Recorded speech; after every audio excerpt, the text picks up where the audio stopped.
तुम्हारा एटीट्यूड कैसा होना चाहिए, इसके बारे में अपन बात करते हैं। वीडियो के साथ बने रहना। डे 41 की शुरुआत मेरी हो चुकी है, जैसे आप देख सकते हो।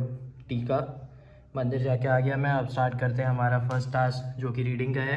एंड इस 2 दिन के ना कुछ चीज़ें हैं जो मुझे काम करनी है। एक वीडियो देखना है और एक एनालिसिस करनी है। वीडियो किसका देखना है और क्यों देखना है? वीडियो इन लोगों का देखना है जो व्लॉग करते हैं और कैसे वो शो केस करते हैं, क्या वो दिखाते हैं, क्या वो वीडियोस बनाते हैं, वो सब मेरे को देखना है। कैसे वो वीडियोस कैप्चर करते हैं वो सब मुझे देखना है। फिर एनालिसिस करनी है, स्टॉक्स पिक करने हैं स्विंग ट्रेडिंग के लिए। निफ्टी का चार्ट देखना है और अच्छे से कि और एंट्री कहाँ लेना है, एग्जिट कैसे कर सकते हैं, और जगह पे जो मैंने ट्रेड किया है वो सब देखना है। तो मेन ये 2 चीज़ें हैं जो मुझे इस 2 दिन का टारगेट है कि काम देखना है, मेन चीज़।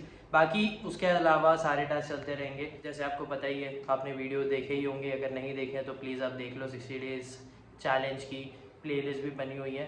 तो अभी स्टार्ट करते हैं हमारे फर्स्ट टास्क के साथ जो कि है रीडिंग का। एंड बताते हैं आपको कि परमहंस योगानंदा को श्री युक्तेश्वर गिरी के बारे में और क्या पता चला। जैसे कि मैंने आपको बोला था कि जो परमहंस योगानंदा हैं उनको काफ़ी सारी चीज़ें श्री युक्तेश्वर गिरी की पसंद नहीं आती हैं। जैसे कि वो ज़्यादा स्ट्रिक्ट रहते हैं और बुराइयां करते हैं कि तुम ऐसे हो, तुम ऐसे काम नहीं कर सकते। तो यही सारी चीज़ें रहती हैं। एंड परमहंस योगानंदा जो रहते हैं वो बहुत सारी चीज़ें ऑब्जर्व करते रहते हैं कि क्या करना रहता है, कैसे करना रहता है। ठीक है, तो बहुत सारे लोग आते हैं श्री युक्तेश्वर गिरी के पास उनकी भक्ति करने के लिए, उन्हें प्रे करने के लिए।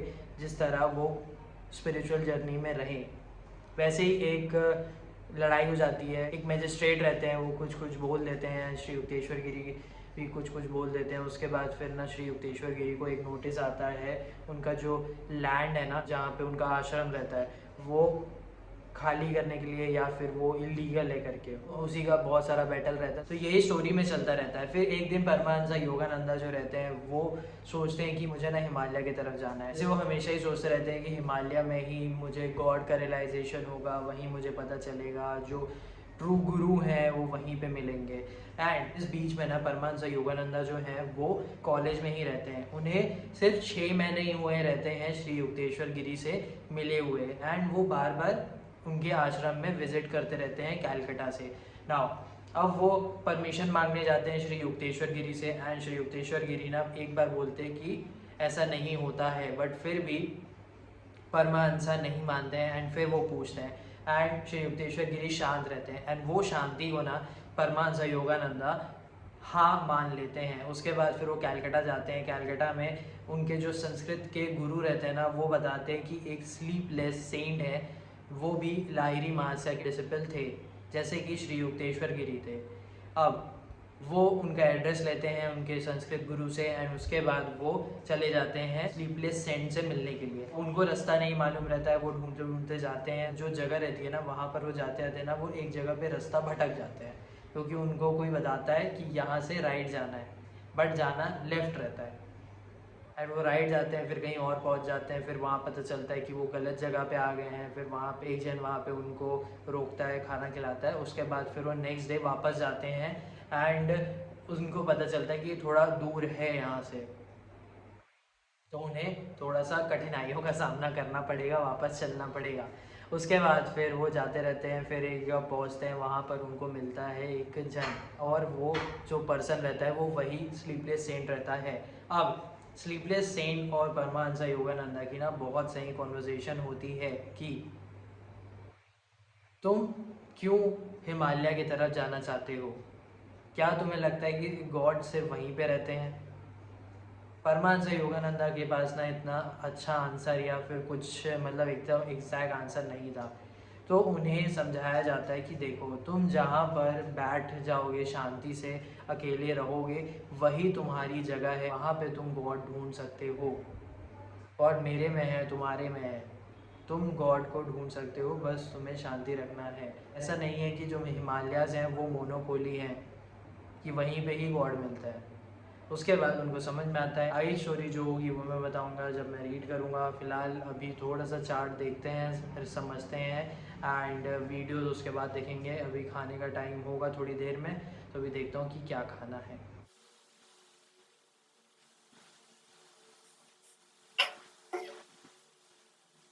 आज की ताज़ा खबर, पूरा ग्लोबल न्यूज़ इसे देख रहा है, सब देख रहे हैं, जो कि एक वॉर का है।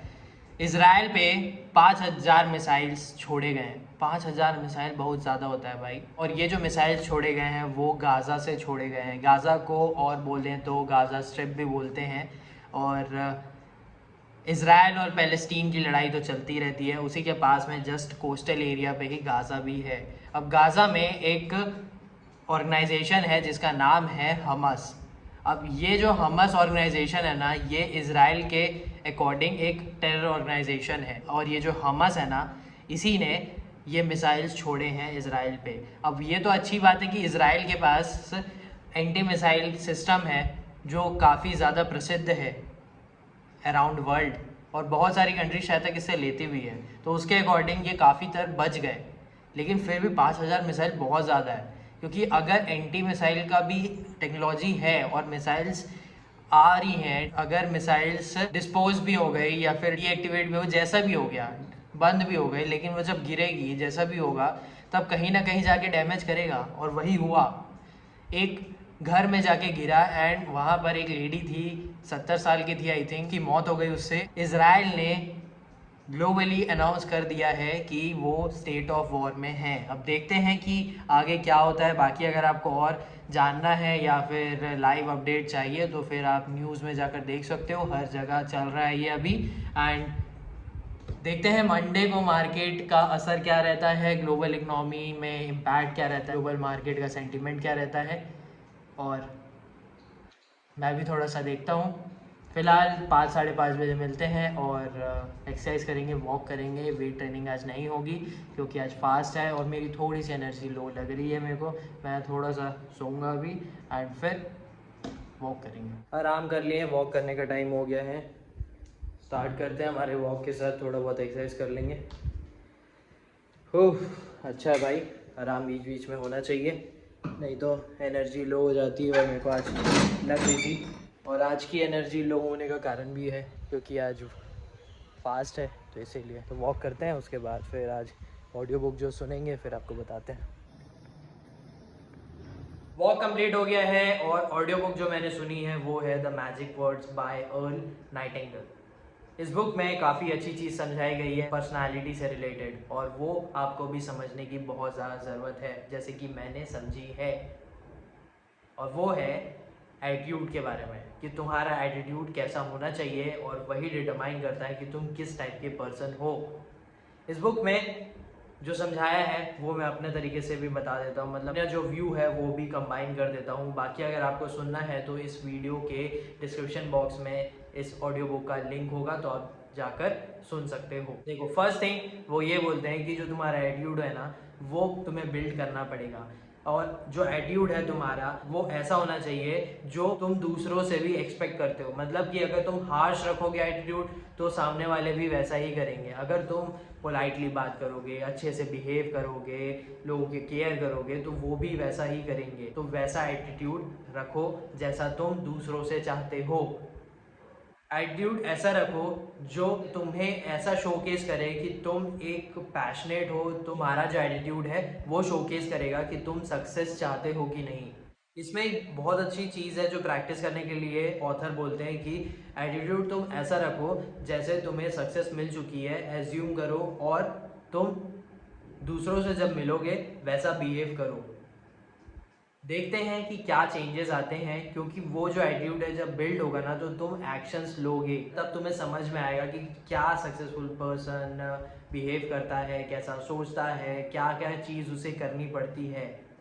एटीट्यूड परसिवियरेंस का रखो। ऐसा नहीं है कि कुछ प्रॉब्लम आएगी, क्योंकि बहुत सारी प्रॉब्लम्स आएंगी, चैलेंजेस आएंगे, लगेगा कि यार ये क्या है, या डाउट्स होंगे एंड तुम डर कर चले जाओगे। नहीं, तुम्हें परसिवियरेंस का एटीट्यूड रखना पड़ेगा। तो तुम्हें एटीट्यूड रखना बहुत ज़्यादा ज़रूरी है हर चीज़ में। अगर तुम बिज़नेस करना चाहते हो तो तुम्हारे पास एक एटीट्यूड होना चाहिए। तुम अगर पढ़ाई करना चाहते हो तो तुम्हारा एक एटीट्यूड होना चाहिए। तुम अगर जॉब करते हो तो तुम्हारा एक एटीट्यूड होना चाहिए। अगर तुम ट्रेडिंग करते हो तो तुम्हारा एटीट्यूड होना चाहिए कि मैं टिका रहूँगा। अगर तुम वीडियोस बनाते हो यूट्यूब पे, इंस्टाग्राम पे, या किसी भी सोशल मीडिया साइट के लिए, तो तुम्हारा एटीट्यूड होना चाहिए कि भाई मैं काम करते रहूँगा, लोगों को पसंद आना ज़रूरी है। तो मैं अपने आप पे चेंज करते रहूँगा। तो एटीट्यूड तुम्हारा ऐसा होना चाहिए। तो एटीट्यूड डिपेंड करेगा कि तुम्हें कितना वो सक्सेस चाहिए, कितना अचीव करना चाहते हो तुम उस गोल को। बाकी यही है। एटीट्यूड के बारे में बाद में ही बात करेंगे, क्योंकि एक बुक और है एटीट्यूड से रिलेटेड और वो काफ़ी ज़्यादा फेमस बुक है, आपने इसका नाम ज़रूर सुना होगा, ये वाली बुक एटीट्यूड एवरीथिंग। काफ़ी अच्छी बुक है, इसके बारे में भी अपन बाद में बात करेंगे। बाकी तुम समझ लो कि एटीट्यूड बहुत ज़्यादा इंपॉर्टेंट है। एटीट्यूड डिटरमाइन करता है कि तुम किस टाइप के पर्सन हो, और एटीट्यूड अच्छा रखो। बाकी सिर्फ एक काम बचा हुआ है, कम्युनिकेशन की थोड़ी वीडियोस देखनी है, तो वो मैं देखता हूँ, उसके बाद मिलते हैं।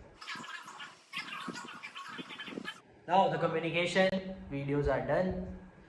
जैसे कि आपने देखा होगा, मैं कम्युनिकेशन की वीडियो देख रहा था कि वॉइस ओवर वाली देख रहा था कि अपने वॉइस को कैसे ठीक करते हैं या फिर मोटी करते हैं। तो उसमें कुछ कुछ प्रैक्टिस है और वो करनी बहुत ज़्यादा इम्पॉर्टेंट है। तो ऐसा है कि मैं प्रैक्टिस ज़रूर करूँगा, ट्राई ज़रूर करूँगा कि कैसे क्या करना है। फिलहाल ये बता देता हूँ कि डे 41 के सारे टास्क कंप्लीट हो गए हैं।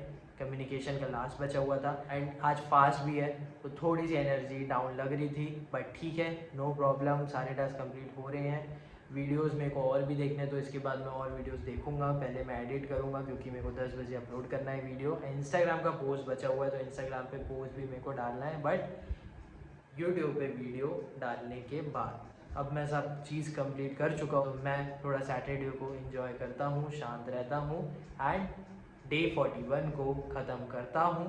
अब मिलते हैं डे 42 को। आई होप कि आपको वीडियोस अच्छी लग रही होंगी एंड प्लेलिस्ट आपने चेक की होगी। तो please connect with this channel, क्योंकि वीडियोस अच्छे आएंगे और मैं ट्राई ज़रूर कर रहा हूँ। And thank you for watching.